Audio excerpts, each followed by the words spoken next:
Hello everyone. तो previous lecture में हमने सबमिशन ऑफ टेंडर्स के सिंपल प्रोसीजर्स को देखा था। Today we are going to deal the procedures of opening of tender. ठीक है, तो इसमें कुछ हमारे पास 3 to 7 पॉइंट्स है कि क्या क्या प्रोसेस हो सकते हैं जनरल। ठीक है, तो जिस तरीके से हम लोग समझ सकते हैं कि जैसे हमारे लिए वैकेंसीज़ के ठीक है, किसी कंपनी की तरफ जो वैकेंसी होती है तो वो हमारे लिए किस तरीके से फॉर्म पब्लिश करते हैं, ठीक है, एप्लीकेशन नोटिस देते हैं। तो सेम उसी तरीके से हम लोग उसको डील कर सकते हैं कि सबसे पहले हम लोग नोटिस के थ्रू जाते हैं, जो भी रिक्वायर्ड डॉक्यूमेंट्स होता है हम लोग उसको अपलोड करते हैं या फिर हार्ड कॉपीज़ प्रिपेयर करते हैं एंड फाइनली हम कंपनी के एड्रेस पे उसको सेंड करते हैं। ठीक है, इधर ऑनलाइन मोड हो तो हम मेल करते हैं। तो सेम मैनर में हमने टेंडर नोटिस के लिए भी सबमिशन प्रोसीजर देखा था। नेक्स्ट है कि जिस तरीके से हमारे पास जॉब वैकेंसी का हम एग्ज़ाम देते हैं एंड फिर हम क्वालिफाई करते हैं तो फिर कंपनी इधर मेल के थ्रू या फिर न्यूज़पेपर में या फिर वेबसाइट में हमारा नेम पब्लिश करती है। ठीक है, तो यहाँ पर हम लोग थोड़ा सा डिफरेंट है हमारे पास टेंडर्स में कि जो टेंडर जिनको जिस पार्टी को भी ये ऑफ़र दिया गया है, ठीक है, फाइनल किया गया, तो टेंडरर्स के पास ये नोटिस चला जाता है कि अवार्ड ऑफ द कॉन्ट्रैक्ट उनको दिया जा रहा है। ठीक है, एंड उसके बाद पब्लिकली ओपनिंग टेंडर के ओपनिंग के लिए एक स्पेशल रूम होता है, स्पेशल लोकेशन होता है। तो उस लोकेशन पे ये कॉन्ट्रैक्टर्स के प्रेजेंस में ये टेंडर को ओपन किया जाता है। ठीक है, तो यहाँ पर हम देख सकते हैं the seal tenders received are to be opened in the presence of contractors or their representatives tendering for the work at time and place already notified। तो जो टेंडर नोटिस में जो लोकेशन एंड टाइम दिया गया है उस basis पे, ठीक है, उसके अकॉर्डिंग कॉन्ट्रैक्टर्स या टेंडर्स के प्रेजेंस में या फिर अगर वो नहीं है तो उनके रिप्रेजेंटेटिव के प्रेजेंस में ये जो सील्ड टेंडर है, ठीक है, वो ओपन किया जाता है। The divisional accountant should also be requested to be present on such occasion wherever possible। ठीक है, तो जो डिविजनल अकाउंटेंट होंगे उनको भी इस ओपनिंग ऑफ टेंडर में प्रेजेंट रहना पड़ता है।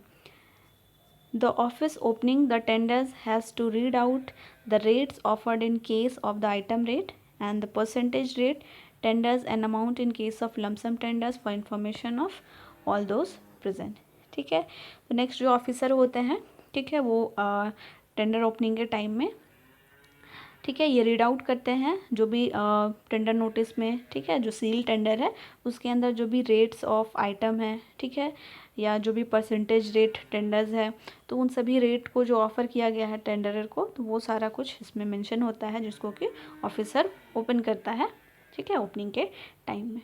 तो जो भी कंडीशंस है ये यहाँ पर क्लियर किया जाता है। To avoid tampering in rates, ठीक है, तो जो भी रेट यहाँ पर टेंडर में मेंशन किया गया है उसमें किसी तरीके का टैम्परिंग ना हो, ठीक है, चेंजेस ना हो।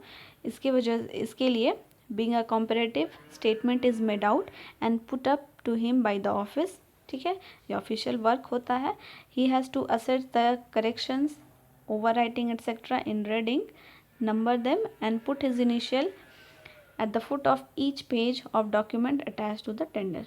ठीक है, तो टेंडर के साथ जो सील टेंडर है जिसको ओपन किया जा रहा है उसके साथ में क्या है, डिविजनल अकाउंट वहाँ पे अकाउंटेंट होंगे, ठीक है, जो कि जो भी रेट्स वहाँ पर है मेंशन किया गया है टेंडर में, तो उन सभी रेट्स को, ठीक है, मल्टीपल रेट्स हो सकते हैं, रेट और रेट ऑफ आइटम हो सकते हैं, ठीक है, टेंडर रेट हो सकता है, तो इन सभी को यहाँ पर ओपनिंग के लिए डिविजनल अकाउंटेंट को दिया जाता है। ठीक है, एंड सारा कुछ यहाँ पर ओरिजिनल रेट मेंशन किया जाता है एंड उसमें टेम्परिंग से को अवॉइड करने के लिए, ठीक है, जो ऑफिसर होते हैं, ठीक है, ये हर एक पेज के बॉटम में अपना इनिशियल, ठीक है, वहाँ पर जो भी रेट्स हैं उनको फाइनलाइज करते हैं रेडिंग से, ठीक है, अटेस्टेड करते हैं ताकि वहाँ पर किसी भी तरीके का टेम्परिंग ना हो, ठीक है, रेट्स में।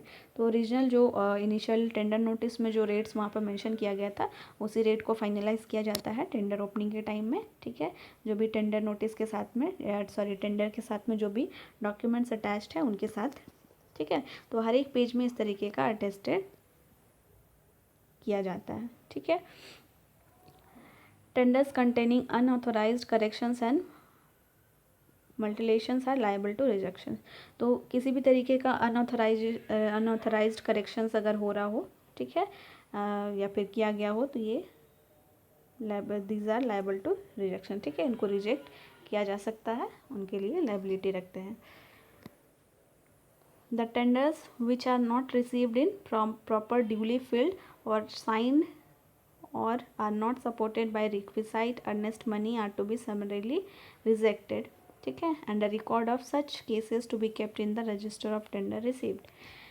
एंड अब जो टेंडरर्स होंगे, ठीक है, ये जब ओपनिंग किया जा रहा होगा टेंडर्स का, तो इस टाइम में कॉन्ट्रैक्टर्स को अगर प्रॉपर जिस तरीके का, जिस टर्म्स एंड कंडीशंस को उन्होंने रीड करके, टेंडर नोटिस में रीड करके ये टेंडर नोटिस एक्सेप्ट किया था, तो उस बेसिस पे अगर यहाँ पर कोई भी चेंजेस दिखाई पड़ता है, ठीक है, टेंडर में जो फाइनली उस कॉन्ट्रैक्टर को दिया जा रहा हो, तो वो फ्री है, ठीक है, इस जो भी टेंडर है, ठीक है, जो भी ऑफ़र दिया जा रहा है उसको वो रिजेक्ट करने के लिए, ठीक है। तो यहाँ पर उसको पूरी आज़ादी है, ठीक है, कि अगर किसी भी तरीके का प्रॉपर्ली जो भी टर्म्स एंड कंडीशंस था, यहाँ पर किसी भी तरीके का यहाँ पर टेम्परिंग किया गया हो, ठीक है, चेंजेस किया गया हो, तो जो कॉन्ट्रैक्टर है ये इसको फ्रीली इसको रिजेक्ट कर सकता है, ठीक है। So these are the simple procedure, क्या क्या स्टेप्स होने चाहिए, क्या क्या यहाँ पर प्रोसेस फॉलो किए जाते हैं ऑफिसर्स के थ्रू, ठीक है, डिविजनल अकाउंटेंट के थ्रू, टेंडरर का यहाँ पर क्या रोल होता है, ठीक है। तो जनरल फॉर्म में देख सकते हैं कि टेंडरर जो होंगे या जो कॉन्ट्रैक्टर जो एक्सेप्ट कर रहे होंगे ऑफर को, तो उनके पास कंप्लीट एक्सेस होता है कि वो जो भी टर्म्स एंड कंडीशंस है उनको फिर से वेरीफाई करें एंड लास्टली वो फाइनलाइज करके एक्सेप्ट करें, ठीक है। So that's all about the opening procedure of tenders. That's all, thank you everyone.